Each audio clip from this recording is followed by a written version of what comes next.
start talking about wealth. So, this is how we finna solve all the world's problems over here. On the beacon. This right here is our beacon site.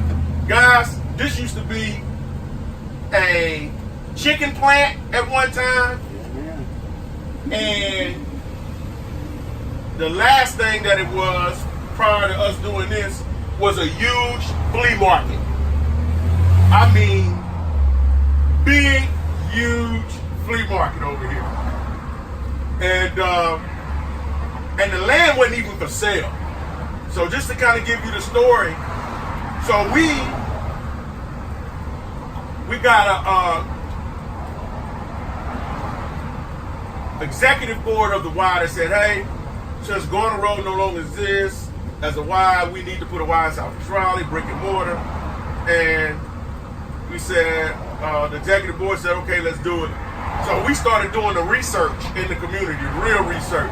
So that means boots on the ground, door to door, hand-to-hand combat, talking to people about needs, wants, aspirations, the whole nine. And also what were some of the gaps that existed in the community. And so we heard all kind of things. And so then we came back, and when we heard all of these different gaps and issues, we realized that just putting a Y in the community really wasn't going to close all the gaps that we know that exist. And so we got with some of our volunteers, some of our community members, and we said, what are some ideas that we have out there instead of just putting a Y that we know it's not going to move the needles on all the disparities that exist out here. And they came back and said, well, let's take a trip to East Lake, Atlanta. So we took a trip to East Lake, Atlanta, and we saw something incredible. It was a Y attached to a school surrounded by 540 units of affordable housing. We were like, wow, this is big time. So the name of that initiative is called Purpose Built. So Purpose Built Community says you have to have three things in order to have a healthy community. A focus on health and wellness, focus on education, and a focus on mixed income housing. So we came back, and one of our volunteers, he coined it the hallucination. He said, man, what if we just hallucinate for a second and really believe that we can bring something like that into Southeast Raleigh? So as we started looking for land and property to do this, everybody kept landing back to this property over here. Folks were like, man, we think this is the one where this flea market was. So mind you, this is about 40 acres of land, 32 usable acres of land, and with about 6 to 10 acres in the floodplain. Well, we came back. It wasn't for sale. Talked to the owner, and he said he was willing to sell it. So we paid way more than the land was worth. But really, it was about a bigger picture for this initiative. So we bought this land, and we kept on with our community engagement and conversations. And that's when the scale grant came about around the same time. And Melvin was like, man, this would be good, because we was just coming off a REACH grant, which is Racial Ethnic Approaches to Community Health. We had a coalition already in place. And so we started this scale work, and with the engagement piece, it helped so much. And next thing you know, we got the quarterback organization that we needed to put in place called the Southeast Raleigh Promise. And we incubated that out of the Y, because you got to have a quarterback organization to quarterback this whole thing.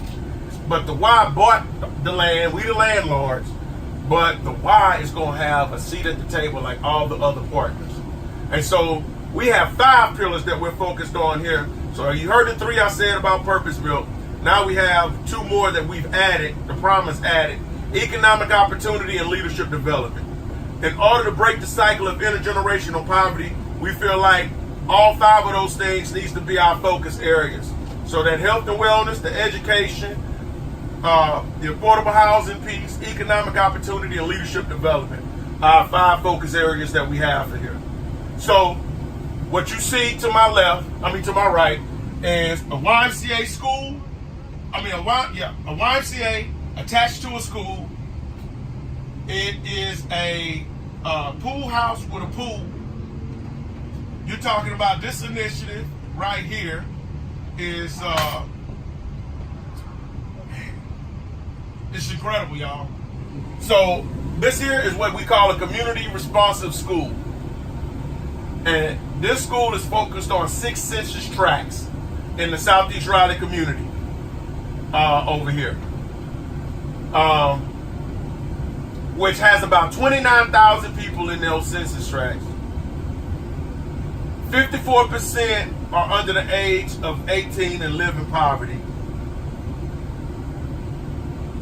When you disaggregate the data, because all the students that live here get bussed out to different schools,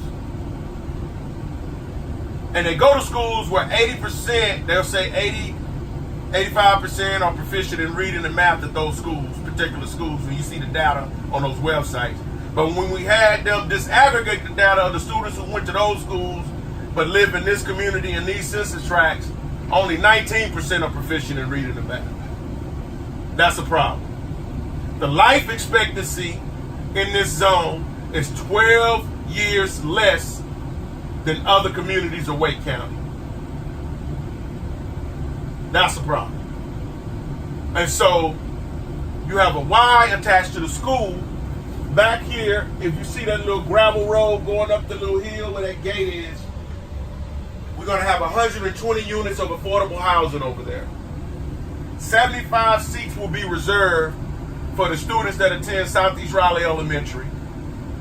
The housing will go in place 2020.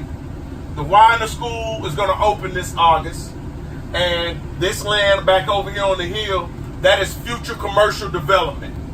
That development would house some kind of healthy access to grocery, some kind of co-working, entrepreneurial space. We'll also have a bank on this site. You'll also look to have a cafe, or some kind of restaurant on this site, and probably some additional mixed income housing as well, or some kind of housing co-op. So, but you can't do any of this work without having a lens of race equity, which is super important because the kids that we serve in the community that we're serving over here are marginalized, and the disproportionality of our kids performing in schools, of our families not having adequate housing, not having the economic opportunity that they need, is very real. And if you do that without a race equity lens, you're doing more harm than good. You have to have the knowledge, skills, and character, right? Amen. Quoting Uncle Melvin, in order to do this work the right way, because meaning well is just not enough, y'all.